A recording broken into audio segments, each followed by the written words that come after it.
कर्ज के बोझ तले दबता हिमाचल, अब सुकू सरकार लेगी 700 करोड़ का नया लोन। नमस्कार, न्यूज़ क्लब हिमाचल देख रहे हैं आप और मैं हूं मोहन। आप कहां से यह वीडियो देख रहे हैं कमेंट करके ज़रूर बताएं। छोटे से पहाड़ी राज्य हिमाचल प्रदेश पर कर्ज का पहाड़ लगातार ऊंचा होता जा रहा है। पहले ही 1 लाख करोड़ रुपए से अधिक के भारी भरकम कर्ज का बोझ झेल रहे प्रदेश में अब सुक्खू सरकार एक बार फिर 700 करोड़ रुपए का नया कर्ज लेने जा रही है। आर्थिक चुनौतियों से जूझ रही राज्य सरकार ने 2 अलग-अलग किस्तों में यह ऋण लेने की प्रक्रिया शुरू कर दी है।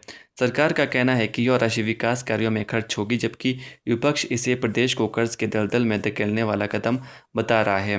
राज्य सरकार ने 700 करोड़ रुपए का नया ऋण लेने के लिए अधिसूचना जारी कर दी है। यह राशि 400 करोड़ और 300 करोड़ रुपए को 2 किस्तों में जुटाई जाएगी। दोनों ऋणों की नीलामी 4 अगस्त को होगी, जबकि 5 अगस्त को यह रकम राज्य सरकार के खजाने में पहुंच जाएगी। सरकार की ओर से जारी अधिसूचना के अनुसार पहले इस्तेमाल की जा चुकी प्रतिभूतियां सिक्योरिटीज के आधार पर ही एक यह नया ऋण लिया जाएगा। सरकार का दावा है कि इस राशि का उपयोग विभिन्न विकास परियोजनाओं पर किया जाएगा। सरकार द्वारा लिए जा रहे 400 करोड़ रुपए के ऋण की अवधि 18 वर्ष निर्धारित की गई है, पर करीब 7.78% ब्याज देना होगा। वहीं 300 करोड़ रुपए का दूसरा ऋण 23 वर्षों के लिए लिया जाएगा, जिस पर लगभग 7.70% की ब्याज दर लागू होगी।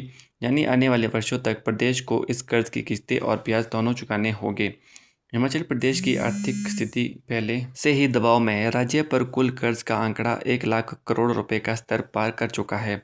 सीमित संसाधनों वाले इस पहाड़ी राज्य की आय अपेक्षाकृत कम है, जबकि खर्च लगातार बढ़ रही है। ऐसे में सरकार को बार बार बाजार से ऋण लेना पड़ रहा है। इससे पहले जून महीने में भी राज्य सरकार ने 700 करोड़ रुपए का कर्ज लिया था। विशेषज्ञों का मानना है कि केंद्र से मिलने वाली रेवेन्यू डेफिसिट ग्रांट (आरडीजी) बंद होने के बाद हिमाचल की वित्तीय चुनौतियां और बढ़ गई है। सीमित राजस्व और बढ़ते खर्च के बीच सरकार के सामने विकास कार्यों का जारी रखना आसान नहीं रह गया है, जिसके चलते बार बार बाजार से कर्ज लेने की जरूरत पड़ रही है।